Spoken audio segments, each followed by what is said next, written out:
Hey Internet, Eric here. It's been a while since I did one of these. It's a You Hate It, I Don't. And if you are new to my channel, welcome. You Hate It, I Don't is a concept I decided on doing where I feel I'm in like the minority of really enjoying a film or enjoying a film at the least while everybody just fucking shits on it. And now I'm not saying it's the best movie in the fucking world, but it doesn't deserve the hate it gets.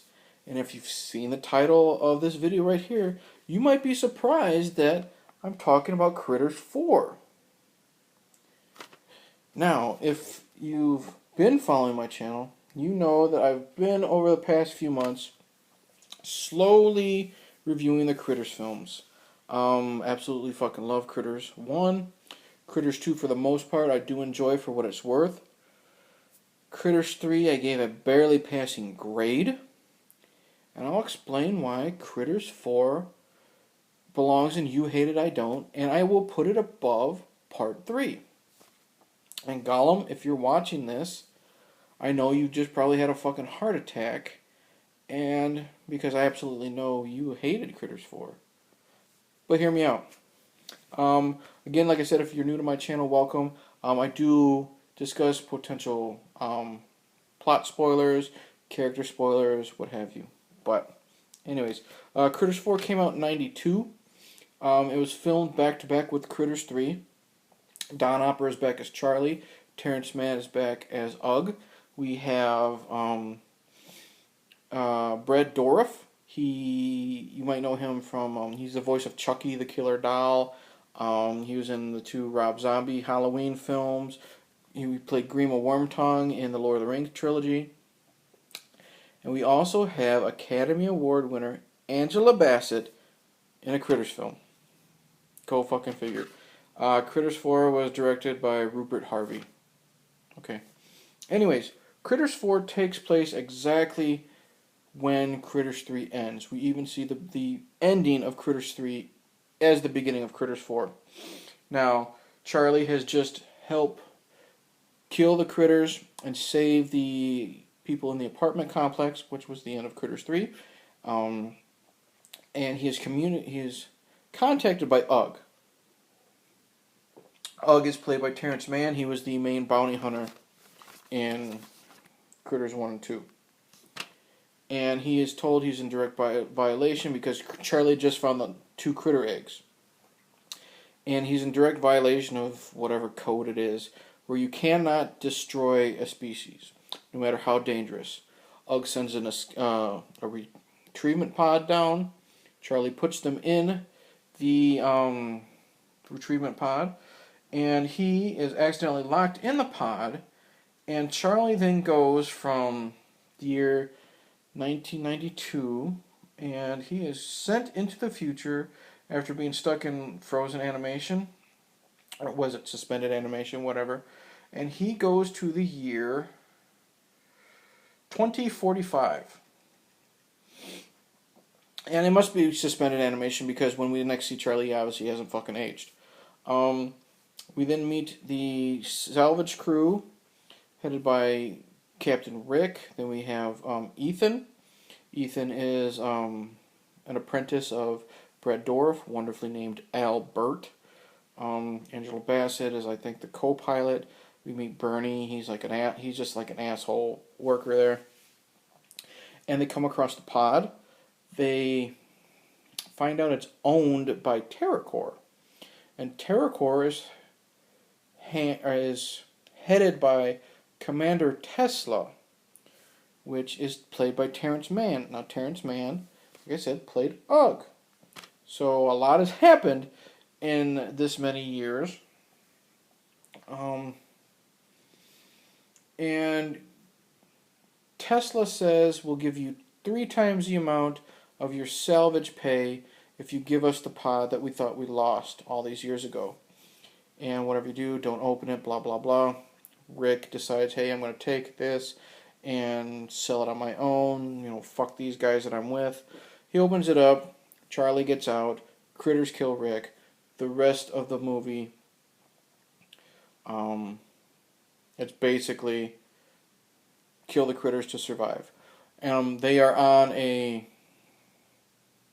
what would you say, space station that has been abandoned. They're going to wait there till Terracorps picks them up. Of course, there's a side story of the nuclear core going to cause the space station to explode, blah, blah, blah. That's it. Now, here's why I think Critters 4 belongs and You Hate It, I Don't. First off, likable characters. Charlie is back. Charlie is back as a main character. He's not as much of a glorified cameo like he was in the third film. He's not as much of a bumbling idiot like he was in the third film. Don Opper's acting has improved. I will get to a scene where I talk about that later. I don't want to spoil that right now. Like I said, Charlie's very likable. I like how when he realized that the critters have escaped, he's back in bounty hunter mode, and he knows I have a job to do. I gotta hunt these things down, and I gotta kill them because they will kill everyone else involved, in the space station. So he's got a job to do, and he's determined to get it done. Angela Bassett is likable, does a decent job being very strong. Ethan, the character, very likable. Like I said, he's the apprentice of Brad Dourif.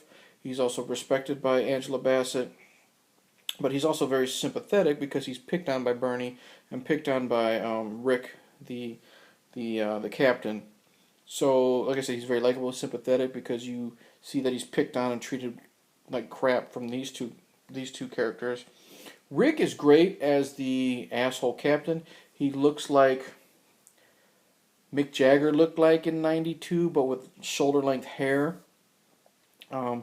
He's the asshole that you want to die. You get that satisfaction when he dies, but he's not so much of an asshole that when he's on screen he's grating.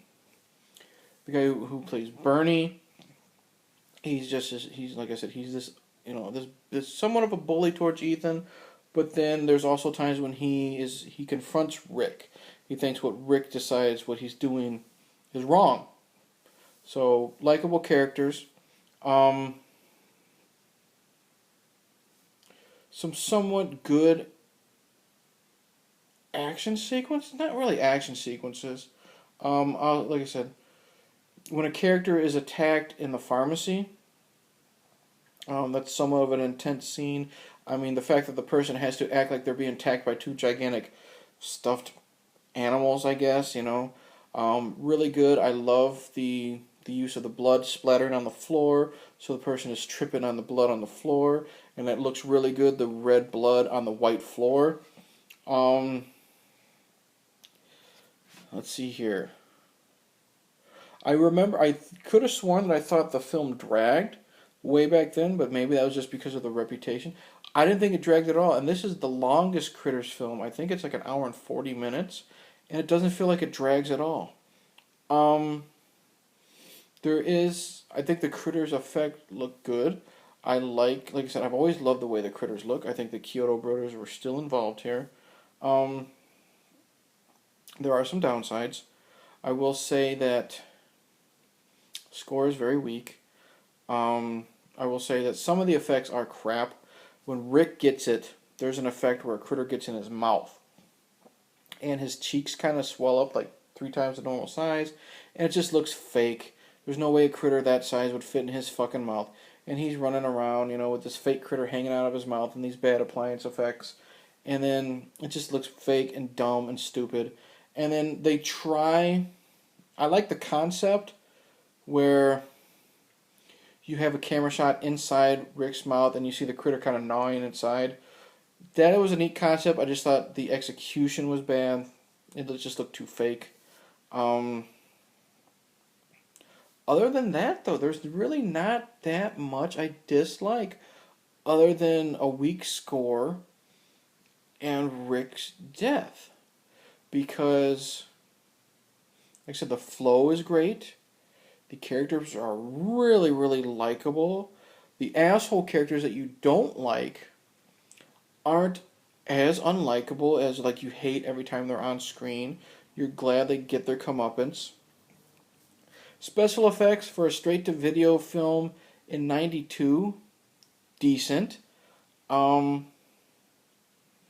I said, I love that Charlie has a bigger role here. He's got great chemistry with the actor who plays Ethan. Here is a minor spoiler. So if you have not seen the film or you really care, you don't want to... It's kind of a plot spoiler, but it doesn't, spoil the ending of the film. So if you're worried about, Critters 4 being spoiled, go watch Critters 4 now, come back later. When we finally meet Commander Tesla, or Ugg, he is no longer the Ugg we know and love. He has become a company man. He is doing what is the best for the company. And that makes him... That for first is a big shock to me, because I love the Ugg character. And it's a major disappointment. But Terrence Mann's performance in Critters 4 is very chilling. It's very cold.